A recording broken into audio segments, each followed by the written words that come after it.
அதிமுகவில் வந்து வர செப்டம்பர் 5ஆம் தேதி வந்து ஒரு முக்கியமான தகவலை சொல்ல போகிறேன்னு சொல்லியிருக்காரு. சமீபத்தில் உங்கள்கிட்ட எதுவும் பேசினாரு. அது எந்த மாதிரியான தகவல் இருக்குன்னு உங்களுக்கு எதுவும் வாய்ப்புகள் இருக்குங்களா? இல்லைங்க, ஒன்றுமே எனக்கு தெரியாது. அவர் கொடுத்த ஸ்டேட்மெண்ட்டுக்கு நான் பதில் கொடுக்கல. ஏன்னா அவர் என்ன சந்தர்ப்பத்தில் என்ன ஸ்டேட்மெண்ட் கொடுத்தாருன்னு கூட உங்கள் மூலமாக தான் எனக்கு தெரியுது.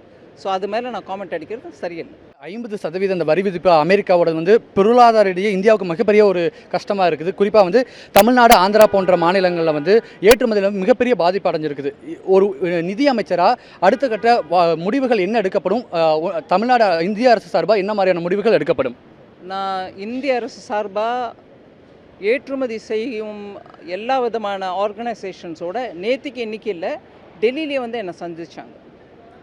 நான் மத்திய அரசின் சார்பில் சொல்ல விரும்புகிறது என்னென்னா, ஏற்றுமதி செய்யும் அதுவும் பர்டிகுலராக அமெரிக்காவுக்கு செய்கிறவங்க எல்லாருக்கும் கூட நான் சொல்கிறது என்னென்னா, மத்திய அரசு கோவிட் போல் ஒரு பெரிய நிலவரத்தில் கூட, அந்த சந்தர்ப்பத்தில் கூட மக்கள் தொழிலில் இருக்கிறவங்க கஷ்டப்படக்கூடாதுன்னு emergency credit guarantee liquidity scheme ஒன்று எடுத்துகிட்டு வந்தோம். இசிஜிஎல்எஸ்னு பேங்க் மூலமாக யார் யாருக்கு அந்த சமயத்தில் நான் பர்ஃபார்மிங் அசெட், அதாவது என்பிஏ அந்த நிலவரம் வராமல் அவங்கள காக்கிறதுக்கு ஒரு ஸ்கீம் எடுத்துகிட்டு வந்தோம்.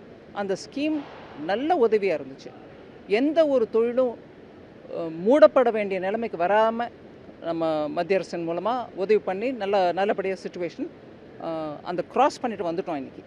அதே மாதிரி இப்போது அமெரிக்காவின் 50% டேரிஃப்னால் கஷ்டப்படக்கூடிய தொழில் எல்லாத்துக்கும் கூட மத்திய அரசில் இன்றைக்கி இப்போ கூட நான் சொல்ல முடியும், நாங்கள் ஒர்க் அவுட் பண்ணிகிட்ருக்கோம். சீக்கிரத்தில் ஒரு நல்ல அனௌன்ஸ்மெண்ட் மூலமாக ஏற்றுமதி செய்பவர் எல்லோருக்கும், அதுவும் அமெரிக்கா மூலமாக நஷ்டம் அடைகிறவங்களுக்கு உதவியாக நாங்கள் இருப்போம்.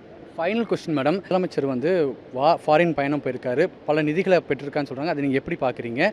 தமிழ்நாடு பாஜகவில் வந்து உட்கட்டி பூசல் வந்து அதிகமாகிருச்சு அப்படிங்கிற ஒரு விமர்சனம் முன்வைக்கிறாங்க. இதற்கான பற்றியான பேச்சுகள் வந்து நாளைக்கு நடக்கக்கூடிய மேல்மட்ட குழுப்பில் வந்து பேச போகிறேன்னு சொல்கிறாங்க. தமிழ்நாடு பாஜகவில் அப்படி உட்கட்சி பூசல் இருக்கிறதா நீங்கள் என்ன பார்க்குறீங்க?